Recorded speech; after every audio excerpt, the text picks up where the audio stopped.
Welcome to my channel Ashwaraopeta పల్లె రుచులు. పల్లె రుచులు అంటే ఓన్లీ పల్లె వంటలే ఉంటాయి అనుకుంటున్నామేమో, అన్ని వంటలు ఉంటాయి. స్పెషల్ రెసిపీ వచ్చేసి వెజ్ పలావ్. వెజ్ పలావ్ ఎలా చేయాలో మన సమీర్ని అడిగి తెలుసుకుందాం పదండి. వెజ్ పలావ్ కావాలా మీకు? అయితే వెజిటేబుల్స్ చకచకా కట్ చేసేయండి. అంటే ఏ ఐటమ్తో చేస్తాం మామ? మిల్లీ మేకర్ ఓకేనా నీకు? నాకు ఓకే మామ. పద అయితే మిల్లీ మేకర్ మసాలా రెడీ చేద్దాం. ముందుగా బాయిల్ చేసిన మిల్లీ మేకర్ తీసుకుందాం. దానిలో పెరుగు, కారం, పసుపు, ఉప్పు, అల్లం వెల్లుల్లి పేస్ట్, వెజ్ మసాలా వేసి బాగా మిక్స్ చేసుకుని ఒక 15 మినిట్స్ పక్కన పెట్టుకుందాం. అరే మామ, గిన్నె పాడైతే మా అమ్మ తిడుతుందిరా. చూడు మామ, దానికోసం నా దగ్గర ఒక చిట్కా ఉందిగా. గిన్నె పొయ్యి మీద పెట్టి ఆయిల్ వేసుకొని చూపించిన పలావ్ ఐటమ్స్ ఫ్రై చేసుకొని తీసి పక్కన పెట్టుకుందాం.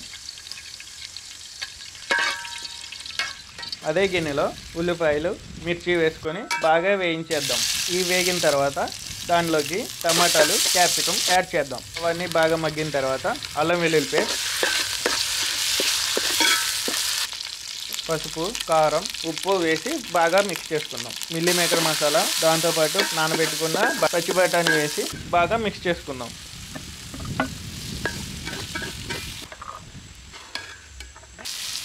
ఇవన్నీ వేగుతున్న సమయంలో కొద్దిగా మిరియాలు వేసి మూత పెట్టుకుందాం. ఆ తర్వాత వాటర్ వేసుకొని దానిలోకి కొత్తిమీర యాడ్ చేసి సరిపడా ఉప్పు వేసుకొని మూత పెట్టుకుందాం.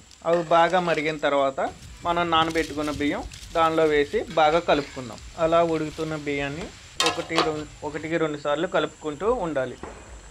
బియ్యం ఉడికిపోయిన తర్వాత ఫ్రై చేసుకున్న ఆనియన్, కొత్తిమీరని యాడ్ చేసుకొని మూత వేసుకొని దమ్ కోసం దానిపైన నిప్పులు వేసిన తర్వాత కనీసం ఒక 10 నిమిషాలు దమ్ చేయాలి.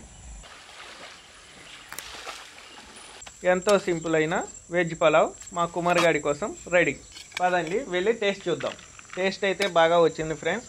నా మాట నమ్మకపోతే మీరు ఈ రెసిపీతో ఇంట్లో ట్రై చేసి ఎలా వచ్చిందో కామెంట్ చేయండి.